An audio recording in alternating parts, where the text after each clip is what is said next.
Alors bonjour à tous, ça nous fait plaisir aujourd'hui de pouvoir vous présenter cette initiative québécoise qui s'appelle l'Acadilab, qui est donc un laboratoire vivant pour la réhabilitation des agroécosystèmes. On présente généralement ce dispositif à 4 voix, 3 voire 4 voix. Aujourd'hui, on va être deux pour vous en parler, donc moi-même Julie Ruiz et puis Virginie Zingraf, que vous allez pouvoir entendre tout à l'heure. Compte tenu des thématiques du colloque, on a décidé aujourd'hui de se concentrer en fait sur les spécificités méthodologiques de notre dispositif de laboratoire vivant. Mais avant tout, on va évidemment vous introduire à qu'est-ce que l'Acadilab et notamment quels sont nos objectifs et notre gouvernance. Et puis, on conclura finalement par quelques retombées de notre approche laboratoire vivant qu'on a repérées notamment sur le terrain en enquêtant les producteurs ou encore d'autres parties prenantes. Alors, qu'est-ce que l'Acadilab? L'Acadilab, c'est avant tout donc, un laboratoire vivant en réhabilitation des agroécosystèmes, donc un dispositif qui va offrir à la fois un environnement d'intermédiation et une méthodologie pour co-créer et agir donc, en faveur de la réhabilitation des agroécosystèmes en zone d'agriculture intensive. Ça, je vais y revenir, c'est une caractéristique importante qui nous distingue en tout cas. On est déployé depuis 2015 donc, sur un bassin versant du sud du Québec. Donc, vous voyez sur la carte Montréal, on est à l'extrémité sud de Montréal, collé avec la frontière avec les États-Unis. C'est un dispositif qui est porté par un partenariat multidisciplinaire. Donc, on réunit dans le portage du projet des expertises en agronomie, en biologie, en aménagement, en innovation ouverte, et avec des partenaires qui regroupent entreprises privées, OBNL et recherche scientifique. On est certifié donc depuis cette année et très heureux de l'être. Une de nos caractéristiques, donc, comme je le disais tantôt, c'est qu'on travaille sur un territoire qui est intensivement mis en culture. Donc vous voyez sur les images ici à quoi ressemblent finalement les paysages sur lesquels on travaille. Et d'autres caractéristiques de notre environnement, c'est notamment qu'on travaille en climat froid. Donc petite image pour vous rappeler qu'au Québec, on a des longs hivers. Et les type de culture qu'on retrouve le plus souvent sur notre territoire, ça va être donc des grandes cultures, donc des producteurs en grande culture essentiellement, et des grandes productions maraîchères. Une des caractéristiques des fermes avec lesquelles on travaille dans ce dispositif-là, c'est que ce sont souvent des grosses fermes pour le Québec qui vont faire généralement plus d'1 million de revenus bruts par année.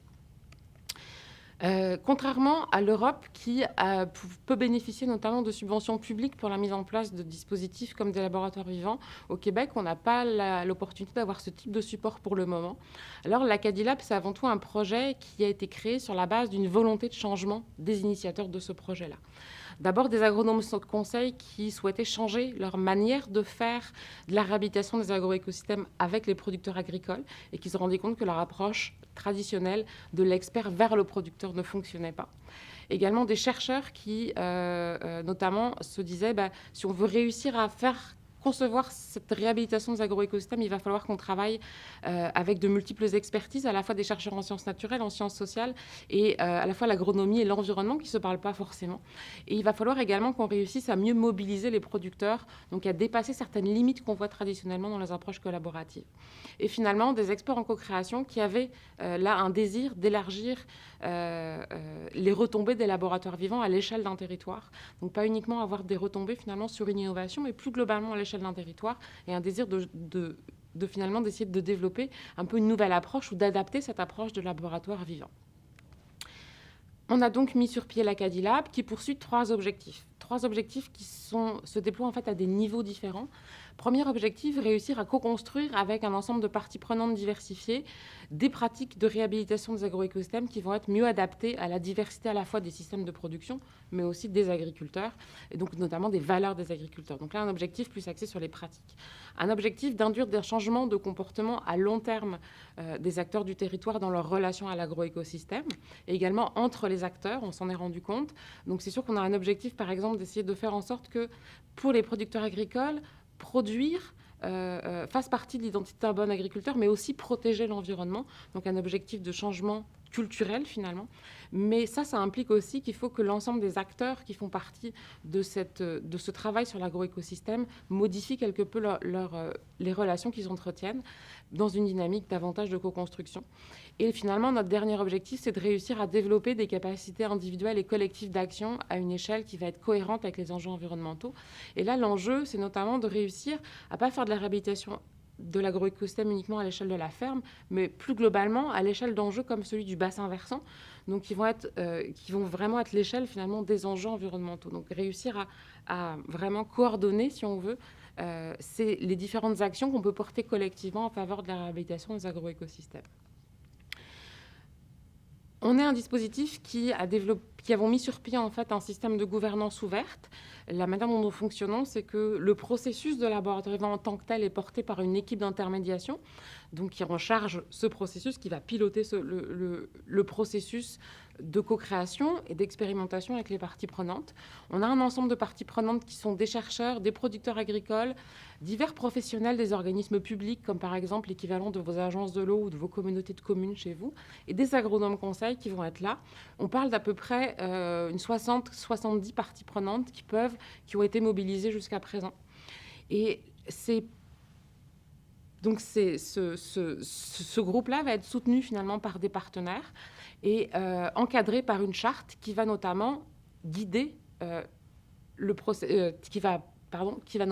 l'engagement des parties prenantes dans le dispositif. Pour assurer cette gouvernance ouverte et partagée, on s'est fixé un certain nombre de règles de prise de décision, notamment pour décider quel projet, quelle thématique on va travailler ensemble. Parmi ces règles-là, il va falloir que, notamment le projet, qui peut être proposé par n'importe quel partenaire ou partie prenante du dispositif, il va falloir qu'il s'inscrive évidemment dans les objectifs de l'Acadilab, qu'il respecte la charte qu'on s'est fixée tous ensemble, qu'il obtienne également l'intérêt d'un certain nombre de parties prenantes pour pouvoir être travaillé finalement collectivement en co-construction. Il va falloir également que ce projet puisse bénéficier d'une méthodologie laboratoire vivant. Tous les projets n'ont pas forcément besoin de cette méthodologie-là pour être développés. Donc il va falloir qu'on puisse voir qu'effectivement ce projet va avoir un apport spécifique grâce à la méthodologie du laboratoire vivant et qu'on va pouvoir le mettre en place matériellement et financièrement. Donc ça vous brosse le portrait de globalement l'Acadilab, mais plus spécifiquement comment on travaille et qu'est-ce que l'on fait. Je vais laisser Virginie vous parler notamment de nos spécificités méthodologiques, donc au quotidien, puis depuis qu'on a commencé à travailler sur ce projet-là, qu'est-ce qu'on a fait, puis comment on s'y est pris, et notamment comment est-ce qu'on a un peu adapté la méthodologie de laboratoire vivant. Alors, d'un point de vue méthodologique, l'Acadilab, c'est avant tout une posture particulière qui est prise à la fois par l'équipe d'intermédiation, par les participants, les agriculteurs et les partenaires. C'est un projet d'abord qui se veut porter à la fois par les agriculteurs tout autant que par les experts. Ça veut dire que, comme le disait un petit peu dans la prise de décision Julie, les contenus et les thématiques qui vont être travaillés sont validés par ceux qui vont mettre en place les actions, c'est-à-dire dans notre cas les agriculteurs en général. Ça veut dire également qu'on considère que les savoirs des agriculteurs sont aussi importants que ceux des experts et qui vont être donc remis au cœur des solutions qui sont proposées. Un deuxième élément de cette posture, c'est qu'on va préférer la co-création et l'action rapide à la concertation. En ce sens que les activités de co-création qui vont être proposées vont faciliter plutôt une implication active des participants à travers un dialogue qui va être basé essentiellement sur le faire, et on va soutenir une tolérance à l'erreur et au risque. Donc ça veut dire qu'on va privilégier des expérimentations de solutions qui sont peut-être pas tout à fait finales, qui sont potentiellement pas tout à fait idéales d'un point de vue expert, mais au moins elles vont passer à l'action, elles vont permettre un apprentissage collectif. Et un dernier élément en fait de notre méthodologie, en tout cas de cette posture, c'est qu'on ne va pas sensibiliser et qu'on n'est pas non plus en posture de test usagé. Donc on ne vient pas dès le départ avec une proposition de solution prédéterminée qu'on va tester. On va plutôt offrir un échantillon d'opportunités et une problématique à travailler. Et c'est à travers ça que les partenaires vont co-créer et découvrir eux-mêmes quelles sont les solutions adaptées à leurs besoins. Alors, une des principales caractéristiques de l'Acadilab, c'est que nous, on travaille en fait avec une communauté qui est circonscrite, donc un bassin de 70 agriculteurs qui sont toujours les mêmes. Et donc, notre défi, c'est de les maintenir dans une mobilisation à très long terme à travers ce processus. Alors, ça veut dire que, bien sûr, on a des activités de co-création comme n'importe quel laboratoire vivant, mais qu'on a également une animation continue. Et je reviendrai là-dessus tout à l'heure plus précisément. si on se concentre essentiellement sur les activités de co-création, évidemment, Julie en glissait un mot tout à l'heure, on a dû un petit peu s'adapter à notre milieu agricole qui a ses propres pratiques, sa propre saisonnalité, ses besoins. Ça veut dire que contrairement à des laboratoires vivants traditionnels qui vont favoriser des cycles courts dans leurs itérations, nous, on est plutôt sur un cycle long, c'est-à-dire d'un cycle d'1 an. Et donc, durant l'année, vont se décliner 5 types d'activités qui vont, elles, être itérées de la conception au prototypage, au développement et à la mise en marché des innovations. Alors, ces activités, elles combinent à la fois des ateliers collectifs, donc on a de la planification à l'automne, une série d'ateliers de co-design qui va se dérouler l'hiver. On a également des activités d'exploration plutôt de terrain qui, elles, vont prendre place au printemps et à l'été et vont préparer finalement les expérimentations sur les fermes qui vont se dérouler l'été pour un retour l'automne dans un atelier collectif, là encore. Une autre de nos spécificités, c'est si on regarde plus précisément en fait ces 5 activités, c'est l'apparition de cette phase de planification que nous, on réitère à chaque cycle, contrairement à l'habitude dans les laboratoires vivants, pour être en adéquation à la fois avec notre posture, mais aussi avec notre prise de décision en matière de gouvernance. Donc pour valider les thématiques par le groupe. Une autre caractéristique, c'est que, évidemment, quand on est en phase de co-design, on a un intérêt à aller chercher des activités d'idéation, puisqu'on a un objectif de création d'innovation technique, mais pas que, puisqu'on a aussi un objectif d'innovation sociale. On va devoir en fait s'adapter et créer des activités de co-création qui sont sur mesure, en fonction en fait de l'avancée des participants dans les connaissances partagées, dans leur maturité collaborative et donc dans l'évolution du groupe. On va s'inspirer donc, en plus des outils du design thinking ou du design centré usager, d'outils qui vont être plus proches des approches sociologiques ou de gestion du changement. Une autre particularité chez nous, c'est que la phase d'exploration ne se fait pas en atelier où on va réviser les concepts qui ont été déclinés en fait en co-design. Étant donné qu'en travaillant avec les agriculteurs, on s'est rendu compte que les méthodologies de transfert pour eux et l'acquisition des connaissances se faisaient essentiellement sur le terrain et qu'ils avaient besoin de voir des choses. Donc l'exploration chez nous, c'est plutôt un moment où on va injecter les connaissances qui manquent au développement des prototypes à travers des sorties de terrain et des présentations d'experts. Et puis finalement, une autre particularité, c'est au niveau de l'expérimentation, puisque évidemment elles se font en conditions réelles par les usagers, donc sur les fermes par les agriculteurs. Mais au Québec, dans le monde agricole, l'agriculteur fonctionne beaucoup en fait avec son agronome. Et donc chez nous, les expérimentations vont toujours être faites en binôme, avec un soutien continu des agronomes pour les agriculteurs. Pour illustrer à travers un exemple la manière dont on déploie ce processus d'innovation, on a pris l'exemple des plantes de couverture, donc pratique, qui a été travaillé par les producteurs agricoles et puis les différents experts qui ont été mobilisés pendant 1 an. En fait, c'était lors de notre premier cycle sur cette thématique-là. En phase de planification, les parties prenantes ont validé le travail sur les plantes de couverture.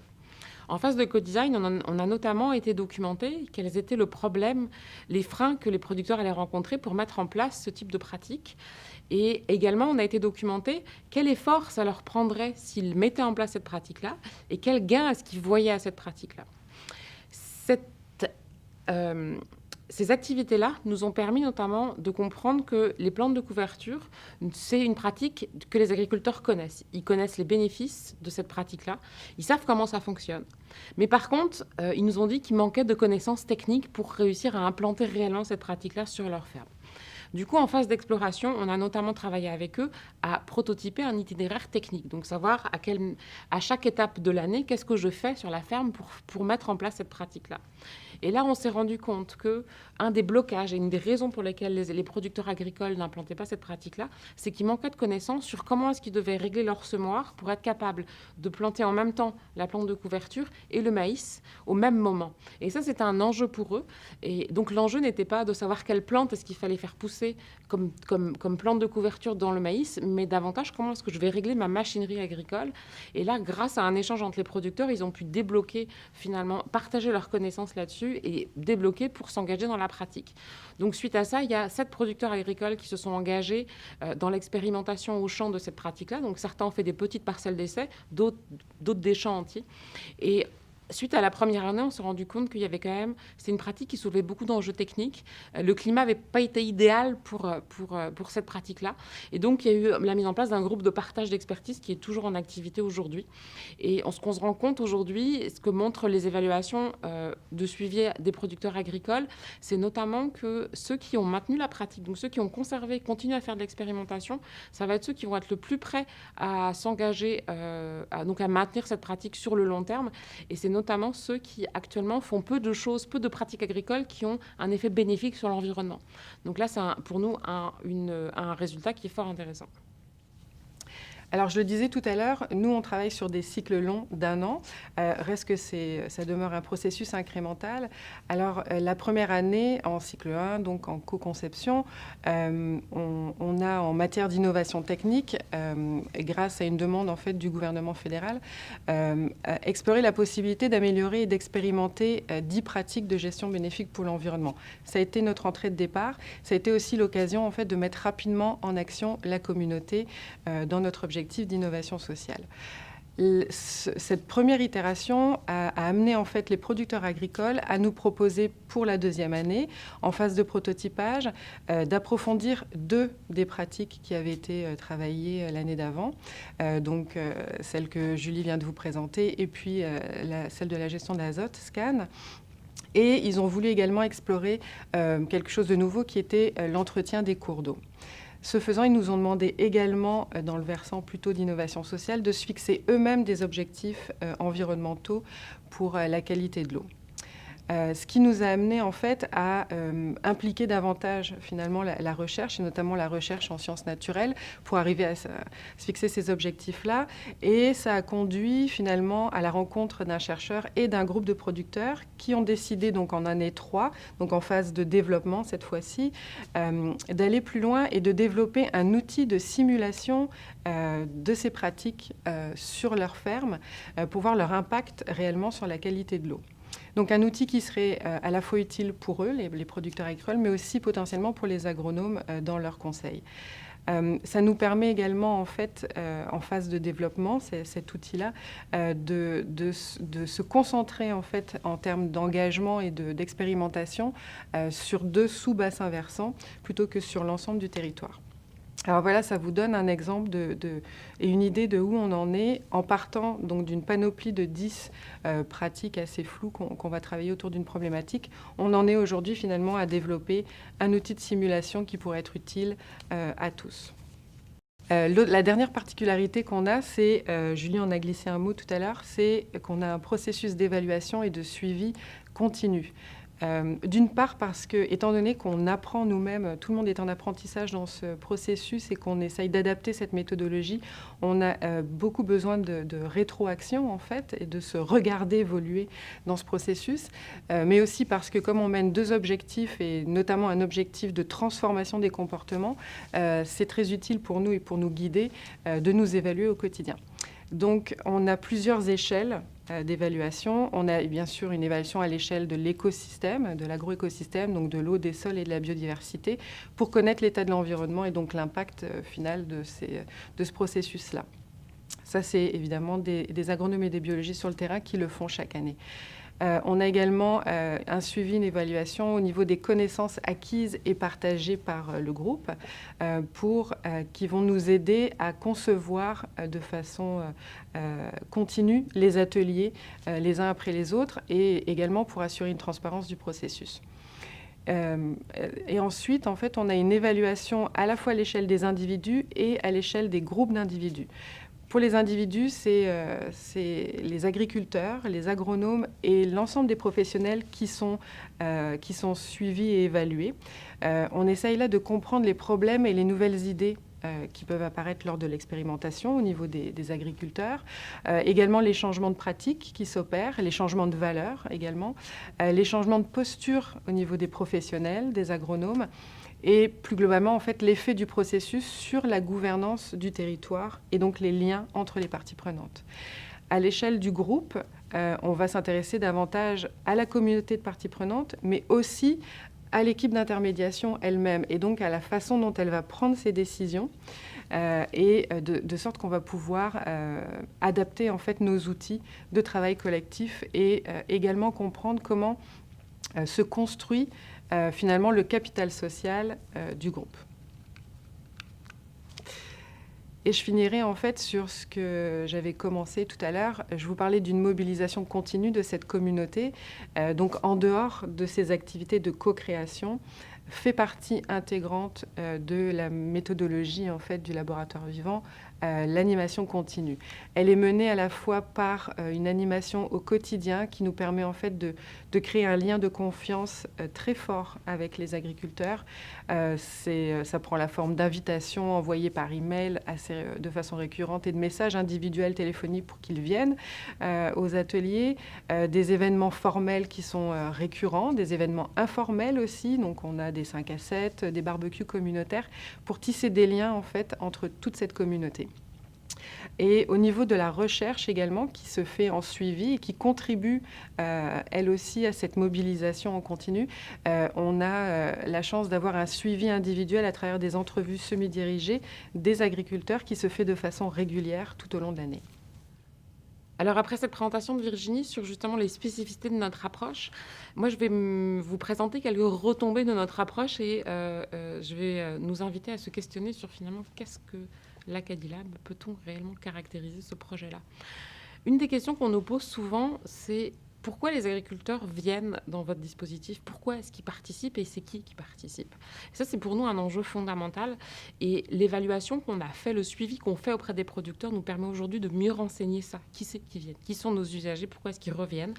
Et on s'est rendu compte de 2 choses. La première, c'est que les producteurs qui viennent dans l'Acadilab, ce ne sont pas uniquement ceux qui sont déjà sensibilisés à l'environnement, ceux qui ont déjà des valeurs environnementales, mais ce sont également des producteurs conventionnels. Et on se rend compte aujourd'hui aussi que ces producteurs conventionnels sont aujourd'hui ceux qui sont les plus susceptibles de passer d'une expérimentation sur une petite parcelle à une adoption pérenne de nouvelles pratiques, donc à un changement beaucoup plus durable. Donc ça, c'est vraiment pour nous finalement un signe que l'approche est vraiment porteuse face aux défis que pose aujourd'hui la réhabilitation des agroécosystèmes. Maintenant, on a aussi renseigné, mais pourquoi est-ce qu'ils viennent? Et ça, évidemment, c'est un des enjeux fondamentaux de tout projet en réhabilitation des agroécosystèmes, comme je pense plus largement dans les laboratoires vivants. Et on s'est rendu compte que la première fois, ils sont venus parce que leur agronome les avait invités, c'est-à-dire parce qu'une personne de confiance les avait invités. Mais par contre, aujourd'hui, ils nous disent, on revient à cause du processus. On revient parce qu'on aime le projet, parce que c'est une démarche qui va briser l'isolement social, parce que ça va stimuler l'apprentissage par les pairs, et ça, c'est fondamental, en fait, pour eux. Et surtout, ça crée un environnement où on parle d'enjeux environnementaux, mais où les producteurs ne se sentent pas stigmatisés face à ces enjeux-là. Deuxième élément qu'on a trouvé particulièrement intéressant par rapport aux approches plus traditionnelles de réhabilitation des agroécosystèmes, c'est que c'est un dispositif, à travers ce processus d'innovation, qui nous permet d'engendrer progressivement des retombées qui vont être incrémentielles, c'est-à-dire qui vont grandir à chaque cycle. Et on se rend compte qu'à chaque cycle, on arrive à développer des pratiques qui vont être mieux adaptées au système de production et à l'agroécosystème. Donc on n'a pas d'un coup une pratique très adaptée, mais on a progressivement des pratiques qui sont de mieux en mieux adaptées. On a progressivement une mobilisation des producteurs agricoles qui va grandir, donc des nouveaux agriculteurs qui arrivent chaque année travailler avec nous. On a également progressivement des producteurs agricoles qui vont être de plus en plus nombreux à expérimenter, à vouloir expérimenter une nouvelle pratique. Finalement, on construit collectivement, et là aussi, de manière progressive, donc une compréhension de plus en plus partagée du fonctionnement de l'agroécosystème, donc de comment notre environnement fonctionne, des différents liens, et des connaissances qui sont adaptées en fait à la diversité des parties prenantes qui font partie intégrante du dispositif. Et on se rend compte que cet ensemble de parties prenantes se dialogue de mieux en mieux entre elles, alors qu'au début, ça pouvait être difficile entre certains groupes. Ce qui nous fait dire que progressivement, on arrive à construire une communauté de valeurs et peut-être que là, effectivement, on a une base pour réussir à induire un changement culturel plus profond de notre système. Alors, évidemment, tout ça nous amène à nous questionner sur qu'est-ce qu'un peu ce dispositif d'Acadie Lab. Si on regarde un peu le monde des labs, donc ce monde de ces dispositifs qui cherchent en fait à réunir un ensemble de parties prenantes diversifiées pour répondre à des questions complexes ou à des problèmes un peu complexes, on retrouve d'un côté, pour certains dans la littérature scientifique notamment, ce qu'on va appeler les design labs, donc des laboratoires qui vont être centrés sur la solution, sur la construction d'un produit, d'une technique ou d'un service. Et de l'autre côté, des laboratoires plus sociaux, donc qui vont être par contre, davantage centrés sur la compréhension du problème, essayer d'avoir une compréhension partagée du problème, et qui vont être axés sur des changements sociaux. Et nous, ce qu'on se rend compte, c'est qu'en fait, le choix qu'on a fait dans l'Acadie Lab, c'est se dire, on va partir de la pratique pour être capable d'engager un changement social. Et on se retrouve finalement un peu au milieu, à jouer entre les deux, entre ces deux types de dispositifs. Et c'est peut-être là aujourd'hui qu'il faut situer l'Acadie Lab, mais peut-être que vous aurez également d'autres propositions en fait pour nous aider à nous situer. Alors, ça fait le tour de la présentation qu'on vous a préparée pour aujourd'hui. Je vais maintenant vous laisser en compagnie de Virginie qui va combattre le décalage horaire pour répondre à vos questions.